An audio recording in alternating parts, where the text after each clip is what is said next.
ಎಲ್ರಿಗೂ ನಮಸ್ಕಾರ. ಹೇಗಿದ್ದೀರಾ? ಎಲ್ಲರೂ ಚೆನ್ನಾಗಿದ್ದೀರಾ ಅಂತ ಅನ್ಕೋತೀನಿ. ಎಲ್ಲ ನನ್ನ ಪ್ರೀತಿಯ ಶ್ರೀ ಗುರು ರಾಘವೇಂದ್ರ ಸ್ವಾಮಿಗಳ ಭಕ್ತಾದಿಗಳ ಕುಟುಂಬಕ್ಕೆ ನಿಮ್ಮ ಪ್ರೀತಿಯ ಮಹಿ ಮೋಟಿವೇಶನ್ ಯೂಟ್ಯೂಬ್ ಚಾನಲ್ಗೆ ಸ್ವಾಗತ. ಸ್ನೇಹಿತರೆ, ಈ ಒಂದು ವಿಡಿಯೋದಲ್ಲಿ ನಾವು ತಿಳ್ಕೊಳ್ಳೋಣ ಸಫಲ ಏಕಾದಶಿಯ ಬಗ್ಗೆ ಮತ್ತು ವ್ರತಕಥೆ ಬಗ್ಗೆ. ಸಫಲ ಏಕಾದಶಿ ಇರುವಂಥದ್ದು ನಮಗೆ ಇದೇ ತಿಂಗಳು 15ನೇ ತಾರೀಕು 15/12/2025ರಂದು ನಮಗೆ ಸಫಲ ಏಕಾದಶಿ ಇರುತ್ತೆ. ಅದೇ ರೀತಿ 16/12/2025ರಂದು ನಮಗೆ ದ್ವಾದಶಿ ಇರುತ್ತೆ. ಸರಿನಾ? ನೋಡಿ, ಈ ತಿಂಗಳಲ್ಲಿ 3 ಏಕಾದಶಿ ಇದೆ. ತುಂಬಾ ವಿಶೇಷವಾದಂಥ ಏಕಾದಶಿ ಈ ತಿಂಗಳಲ್ಲಿ ಕೊನೆಯಲ್ಲಿದೆ. ಅದ್ರ ಬಗ್ಗೆ ಕೂಡ ಒಂದು ವಿಡಿಯೋನ ಮಾಡ್ತೀನಿ. ತುಂಬ ದೊಡ್ಡ ಏಕಾದಶಿ ಅಂತ ಕೂಡ ಹೇಳ್ಬೋದು. ತುಂಬ ಜನಕ್ಕೆ ಆಲ್ರೆಡಿ ಗೊತ್ತಿದೆ, ಬಟ್ ಅದ್ರ ಬಗ್ಗೆ ಕೂಡ ಒಂದು ಸಪ್ರೇಟಾಗಿ ವಿಡಿಯೋ ಕೂಡ ಮಾಡಿ ಹಾಕ್ತೀನಿ.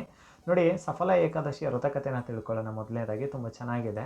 ಪುರಾಣಗಳ ಪ್ರಕಾರ ನಮಗೆ ಹಿಂದೆ ಲುಂಬಕ ಎಂಬ ಒಬ್ಬ ರಾಜ ಇರ್ತಾನೆ. ಅಂದರೆ ತಾನು ರಾಜ ಆಗೋ ಮುಂಚೆ ತನಗೆ ತನ್ನ ತಂದೆಯ ಆಳ್ವಿಕೆ ಮೇಲೆ ಒಂದು ಕಣ್ಣಿರುತ್ತೆ. ಅಂದರೆ ತನ್ನ ತಂದೆಗೆ ಎಲ್ಲರೂ ಕೂಡ ರೆಸ್ಪೆಕ್ಟ್ ಕೊಡ್ತಾ ಇರೋದಾಗಿರ್ಬೋದು. ತನ್ನ ತಂದೆ ತುಂಬ ಚೆನ್ನಾಗಿ ಆಳ್ವಿಕೆ ಮಾಡ್ತಾ ಇರ್ತಾನೆ. ತನ್ನ ತಂದೆ ಅಂದರೆ ದೊಡ್ಡೋರಿಂದ ಹಿಡಿದು ಚಿಕ್ಕವರಿಂದ ಹಿಡಿದು ಹೆಣ್ಮಕ್ಳು, ದೊಡ್ಡೋರು, ಚಿಕ್ಕವರು ಎಲ್ಲರೂ ಕೂಡ ಬಂದು ತನ್ನ ತಂದೆನ ತುಂಬ ಗೌರವಿಸ್ತಾ ಇರ್ತಾರೆ. ಈತನಿಗೆ ಅದು ಸಹಿಸೋಕ್ಕಾಗಲ್ಲ.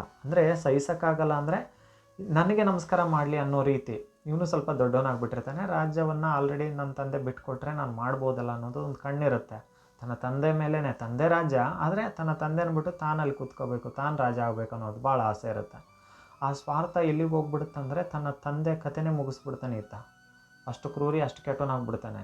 ಅಷ್ಟು ಮಾಡೋದಲ್ದೇ ತನ್ನ ತಂದೆಗೆ ರೆಸ್ಪೆಕ್ಟ್ ಕೊಡೋರೆಲ್ಲ ಇವನಿಗೆ ಕೊಡೋಕ್ಕೆ ಶುರು ಮಾಡ್ತಾರೆ. ದೊಡ್ಡವರು ಚಿಕ್ಕವರು ಎಲ್ಲರೂ ಕೂಡ ಬರ್ತಾರೆ. ಈತ ಏನಾಗುತ್ತಂದರೆ ರಾಜ ಆಗ್ಬಿಡ್ತಾನೆ. ರಾಜ್ಯವನ್ನು ಆಳ್ವಿಕೆ ಜೊತೆಗೆ ಕೆಟ್ಟ ಕೆಲಸಗಳು ಶುರು ಆಗ್ಬಿಡುತ್ತೆ. ಕೆಟ್ಟ ಕೆಲಸಗಳು ಮಾಡಬಾರೋ ಕೆಲಸವನ್ನು ಎಲ್ಲವೂ ಸಮೇತ ಮಾಡೋಕ್ಕೆ ಶುರು ಮಾಡಿಬಿಡ್ತಾನೆ. ಅಲ್ಲೇನಾಗುತ್ತಂದರೆ ಬರೀ ಪಾಪಗಳೇ ನಡೆಯೋದ್ರಿಂದ ಅಲ್ಲಿ ಬರಗಾಲ ಬಂದುಬಿಡುತ್ತೆ. ಆ ಊರಿಗೆ, ಆ ರಾಜ್ಯಕ್ಕೆ ಪೂರ್ತಿ ಬರಗಾಲ ಬಂದುಬಿಡುತ್ತೆ. ಬರಗಾಲ ಬಂದು ಎಲ್ರಿಗೂ ಕೂಡ ತುಂಬ ಕಷ್ಟ ಆಗುತ್ತೆ. ಆಗ ಜನಗಳೇನು ಮಾಡ್ತಾರೆ ಅಂದರೆ ಅವ್ರ ತಂದೆನ ಇವನೇ ಕತೆ ಎಲ್ಲ ಮುಗಿಸಿದ್ದು, ಲುಂಬಕ ಎಂಬಂಥ ರಾಜ ಅವನೇ ಕತೆ ಮುಗಿಸಿರ್ತಾನೆ. ತುಂಬ ಜನಕ್ಕೆ ಗೊತ್ತಿರುತ್ತೆ. ಅವ್ರೇನು ಮಾಡ್ತಾರಂತ ಅಂದರೆ ಇವನ್ನ ಏನು ಮಾಡ್ತಾರೆ, ರಾಜ್ಯವನ್ನು ಬಿಟ್ಟು ಓಡೋಗೋ ರೀತಿ ಮಾಡ್ತಾರೆ. ಮದುವೆ ಆಗಿರುತ್ತೆ ಆದರೆ ಮಕ್ಕಳಾಗಿರಲ್ಲ ಇವನಿಗೆ. ಆ ರಾಜ್ಯವನ್ನು ಬಿಟ್ಟು ಓಡೋಗೋ ರೀತಿ ಮಾಡಿಬಿಡ್ತಾರೆ. ಇದ್ದರೆ ನನ್ನ ಇನ್ನೇನು ಉಳಿಸಲ್ಲ ಜನಗಳು ಅಂದ್ಬಿಟ್ಟು ಏನು ಮಾಡ್ತಾನೆ, ರಾತ್ರಿ ಏನು ಮಾಡಿಬಿಡ್ತಾನೆ ಅಂದರೆ ಒಂದು ಕುದುರೆನ ತೊಗೊಂಡು ಪರಾರಿ ಆಗಿಬಿಡ್ತಾನೆ. ಎಲ್ಲೋ ಒಂದು ಕಾಡಿಗೆ ಹೋಗ್ತಾನೆ. ಇನ್ನೇನು ಬೆಳಕಾಗೋ ಒಟ್ಟಿಗೆ ಏನಾಗುತ್ತೆ, ಇವನಿಗೆ ಹೊಟ್ಟೆ ಹಸು ಶುರುವಾಗ್ಬಿಡುತ್ತೆ. ಏನೂ ಸಿಗಲ್ಲ. ಇಲ್ಲಿ ಹೆಂಗಂದರೆ ಹಣ, ಆಸ್ತಿ, ಅಂತಸ್ತಲ್ಲಿ ಮೆರೆದಂಥವನು, ಒಳ್ಳೆ ಏನು ಬೇಕೋ ಅದೆಲ್ಲ ಸಿಗ್ತಾಯಿತ್ತು. ಅಲ್ಲಿ ಏನಾಗುತ್ತೆ, ಕಾಡಲ್ಲಿ ಏನೂ ಸಿಗಲ್ಲ. ಇನ್ನು ಬೆಳಿಗ್ಗೆ ನೋಡ್ತಾ ಏನು ಮಾಡ್ತಾನೆ ಅಂದರೆ ಕುದುರೆ ತೊಗೊಂಡು ಎಲ್ಲ ಕಡೆ ಎಳಿತಾನೆ. ಆ ಕುದುರೆ ಕೂಡ ಏನು ಮಾಡುತ್ತೆ ಅಂದರೆ ಇವನ್ನ ಬಿಟ್ಟು ಹೋಗ್ಬಿಡುತ್ತೆ. ಅಂದರೆ ಒಂದು ಸಲ ಕೆಟ್ಟದಕ್ಕೆ ಭಗವಂತ ಉತ್ತರ ಕೊಡೋಕ್ಕೆ ಶುರು ಮಾಡ್ದ ಅಂತ ಅಂದರೆ ಏನು ಉಳಿಸಲ್ವಂತೆ. ಹಂಗೆ ಇವನಿಗೇನು ಉಳಿಯಲ್ಲ. ಇವನೊಬ್ಬನೇ ಒಂದು ಜೊತೆ ಬಟ್ಟೆ ಏನು ಹಾಕೊಂಡಿರ್ತಾನೆ ಅಷ್ಟೇ. ಎಂಥ ಒಡವೆ ಏನೂ ಇರಲ್ಲ ಇವನ ಹತ್ರ. ಎಲ್ಲ ಕಳ್ಕೊಂಬಿಡ್ತಾನೆ. ಹೊಟ್ಟೆ ಹಸುವಿಂದ ಎಷ್ಟು ಒದ್ದಾಡ್ತಾನಂತ ಅಂದರೆ ಆ ದಿನ ಪೂರ್ತಿ ಏನೂ ಸಿಗಲ್ಲ ಇವನಿಗೆ. ಕಾಡು ಮುಟ್ಟೋಷ್ಟೊತ್ತಿಗೆ 4 ಗಂಟೆ ಆಗಿರುತ್ತೆ ಬೆಳಗ್ಗೆ. ಅಲ್ಲಿಂದ ಅವನು ಮರುದಿನ 8 ಗಂಟೆವರೆಗೂ ಕೂಡ ಅವನಿಗೇನೂ ಸಿಗೋದಿಲ್ಲ. 4 ಗಂಟೆಯಿಂದ ಶುರುವಾಗಿದ್ದು ಆ ದಿನ ಪೂರ್ತಿ ಉಪವಾಸ ಇರ್ತಾನೆ. ಮಾರನೇ ದಿನ 8 ಗಂಟೆ 9 ಗಂಟೆವರೆಗೂ ಇವನಿಗೇನು ಸಿಗಲ್ಲ. 9 ಗಂಟೆ ಆದಮೇಲೆ ಸ್ವಲ್ಪ ಹಣ್ಣು ಸಿಗುತ್ತಂತೆ. ಹಣ್ಣು, ಒಂದು ಸ್ವಲ್ಪ ನೀರು ಸಿಗುತ್ತೆ. ಸಿಕ್ಕಾಗ ಏನಾಗುತ್ತೆ, ಕುಡ್ಕೊತಾನೆ. ಇವನೊಂದು ಗುಡ್ ಲಕ್ ಅಂತ ಹೇಳ್ಬೋದು. ಒಂದು ಒಳ್ಳೆಯ ಸಮಯ, ಇವನು ಪುಣ್ಯ ಅಂತ ಹೇಳ್ಬೋದು. ಅಂದರೆ ಅವ್ರ ತಾಯಿಯಂದ್ರೆ ಮಾಡಿದಂಥ ಪುಣ್ಯ ಇವನಿಗೆ ಸಿಗುತ್ತೇನೋ ಗೊತ್ತಿಲ್ಲ. ಏನಂತ ಅಂದರೆ ಅವನೇನು ಉಪವಾಸ ಇರ್ತಾನಲ್ಲ ಆ ದಿನ ಸಫಲ ಏಕಾದಶಿ ಇರುತ್ತೆ. ಅಂದುಕೊಳ್ದಂಗೆ ಉಪವಾಸ ಮಾಡ್ದಂಗೆ ಆಯ್ತು. ಇವನು ಕೃಷ್ಣ ದೇವರ ಒಂದು ಆಶೀರ್ವಾದ ಸಿಗುತ್ತೆ ಇವನಿಗೆ. ಶ್ರೀಕೃಷ್ಣರ ಆಶೀರ್ವಾದ ಸಿಗುತ್ತೆ. ಉಪವಾಸ ಮಾಡಿದ ಫಲವಾಗಿ ಇವರಿಗೆ ಶ್ರೀಕೃಷ್ಣನ ಆಶೀರ್ವಾದ ಸಿಗುತ್ತೆ. ಜೊತೆಗೆ ಅದು ಯಾಕೆ ಸಿಗುತ್ತಂತ ಅಂದರೆ ಈ ದಿನ ಏನು ಉಪವಾಸ ಊಟಕ್ಕಾಗಿ ನೀರಿಗಾಗಿ ಅಲಿತಾನಲ್ಲ, ಇವನಿಗೆ ಒಂದು ಎಲ್ಲ ಅರಿವಾಗುತ್ತೆ. ಹೌದಲ್ಲ, ನನ್ನ ತಂದೆ ಇಷ್ಟೆಲ್ಲ ಒಳ್ಳೆ ಕೆಲಸ ಮಾಡಿದರು, ಅದಕ್ಕೆ ಜನಗಳು ಅವ್ರನ್ನ ಹೊಗಳ್ತಾ ಇದ್ದಾರೆ, ತಂದೆಯವ್ರನ್ನ. ಹೌದಲ್ಲ, ನನ್ನ ತಂದೆ ಇಷ್ಟೆಲ್ಲ ಒಳ್ಳೆ ಕೆಲಸ ಮಾಡಿದಾರಂತಲೇ ಜನಗಳು ಈಗಲೂ ಕೂಡ ನನ್ನ ತಂದೆಯವ್ರನ್ನ ಹೊಗಳ್ತಾ ಇದ್ದಾರೆ. ನನ್ನ ಕಳಿಸಿದ್ರು, ಆದರೆ ನನ್ನ ಹೆಂಡ್ತಿನೂ ಕೂಡ ರಾಜ್ಯವನ್ನು ಬಿಟ್ಟು ಕಳಿಸ್ಲಿಲ್ಲ. ನನ್ನ ಹೆಂಡ್ತಿ ಅಲ್ಲೇ ಇದ್ದಾರೆ.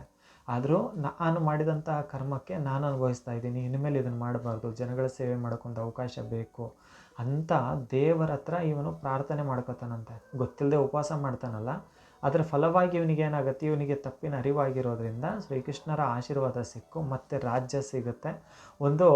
ಒಂದು ದೇವರ ಆಶೀರ್ವಾದದಿಂದ ಇವನಿಗೊಂದು ಒಳ್ಳೆ ಮಗ ಕೂಡ ಹುಟ್ಟುತ್ತಾನೆ ಅನ್ನುವಂಥದ್ದೊಂದು ನಂಬಿಕೆ ನಮಗೆ ಪುರಾಣಗಳು ಹೇಳುತ್ತೆ. ಸ್ನೇಹಿತರೆ, ಈ ದಿನ ಉಪವಾಸ ಆಚರಣೆ ಮಾಡೋದ್ರಿಂದ ಎಲ್ಲರಿಗೂ ಕೂಡ ಒಂದು ಸುಖ, ಶಾಂತಿ, ನೆಮ್ಮದಿಯ ಜೀವನವನ್ನು ಕಾಣ್ತಾರೆ. ಅವ್ರು ಮಾಡಿದಂಥ ಪಾಪಕರ್ಮಗಳು ಎಲ್ಲ ಏಕಾದಶಿಯಂತೆ ಈ ಏಕಾದಶಿಯಂದು ಕೂಡ ಉಪವಾಸ ಮಾಡೋದ್ರಿಂದ ಕಳೆದೋಗುತ್ತೆ ಅನ್ನುವಂಥ ನಂಬಿಕೆ ಇದೆ. ನೋಡಿ, ನಾನು ಹೇಳೋದೇನಂತ ಅಂದರೆ ಆರೋಗ್ಯ ಸಮಸ್ಯೆ ಇರೋರು ಉಪವಾಸ ಆಚರಣೆಯನ್ನು ಮಾಡಬೇಡಿ. ನಾರ್ಮಲಾಗಿ ನಾವು ಮಾಡ್ಬೋದು ಅಂತ ಅಂದರೆ ನೀರು ಕೂಡ ಮುಟ್ಟದಂಗೆ ಮಾಡೋರು ಕೂಡ ಇದ್ದೀರಾ. ಖಂಡಿತವಾಗ್ಲೂ ನಿಮ್ಗೆ ಶಕ್ತಿ ಇದ್ದರೆ ಮಾಡಿ. ಇಲ್ಲ ನಮಗಾಗಲ್ಲ, ಆರೋಗ್ಯ ಸಮಸ್ಯೆ ಇದೆ ಅನ್ನೋರು ದಯವಿಟ್ಟು ಮಾಡೋಕ್ಕೆ ಹೋಗಬೇಡಿ. ಅಕ್ಕ ತಂಗಿರು, ಅಣ್ಣ ತಮ್ಮಂದಿರು ದಯವಿಟ್ಟು ಕೂಡ ಮಾಡೋಕ್ಕೆ ಹೋಗಬೇಡಿ. ನನಗೆ ಲಾಸ್ಟ್ ಟೈಮ್ ಕೂಡ ಒಬ್ಬರು ತಂಗಿ ನನಗೆ ಮೆಸೇಜ್ ಕೂಡ ಮಾಡಿದರು, ಕಮೆಂಟ್ ಕೂಡ ಮಾಡಿದರು. ನಮಗೆ ಮಂತ್ಲಿ ಪ್ರಾಬ್ಲಮ್ ಇದ್ದರೂ ಏಕಾದಶಿ ಉಪವಾಸ ಆಚರಣೆನ ಮಾಡ್ಬೋದು ಅಂತ ಯಾರೊಬ್ಬರು ಮಾಡಿದರು. ದಯವಿಟ್ಟು ಬೇಡಮ್ಮ, ನಿಮಗೆ ಸುಸ್ತಾಗುತ್ತೆ ಅಂತ ಹೇಳ್ತಾ ಇದ್ದೀನಿ. ಯಾರಾದರೂ ಕೂಡ ಅಷ್ಟೇ, ನಿಮಗೆ ಆ ಟೈಮಲ್ಲಿ ಎಲ್ಲ ನಿಮಗೆ ಆಗಲ್ಲ, ಅದು ನೀವು ಪರಿಸ್ಥಿತಿನೇ ಪಾಪ ತುಂಬ ಇದು ಇರುತ್ತೆ ನಿಮಗೆ, ಬೇಡ, ಸುಸ್ತಾಗ್ತೀರ, ದಯವಿಟ್ಟು ಮನಸ್ಸಲ್ಲೇ ಪೂಜಿಸಿ, ಸರಿನಾ? ಇನ್ನು ರಾಯರನ್ನ ಪೂಜಿಸುವಂಥವ್ರು ಯಾವುದೇ ರೀತಿಯ ಅಲಂಕಾರ ನೈವೇದ್ಯ ಇಡುವಂಥದ್ದು ಇರೋದಿಲ್ಲ, ತುಳಸಿ ದಳವನ್ನು ಕೊಟ್ಟು ಮಾಡ್ಬೋದು.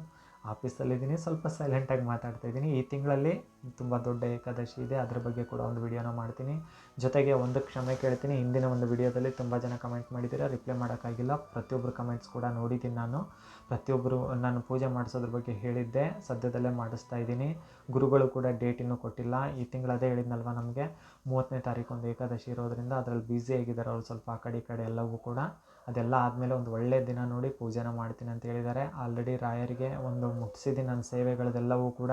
ಅವರಿಗೊಂದು ಪ್ರಾರ್ಥನೆ ಕೂಡ ಮುಟ್ಟಿದೆ. ಅವರ ಮಠದಲ್ಲಿ ಒಂದು ಅಳಿಲು ಸೇವೆ ಮಾಡುವಂಥ ಅವಕಾಶವನ್ನು ನೀವೆಲ್ಲರೂ ಕೊಟ್ಟಿರೋದು.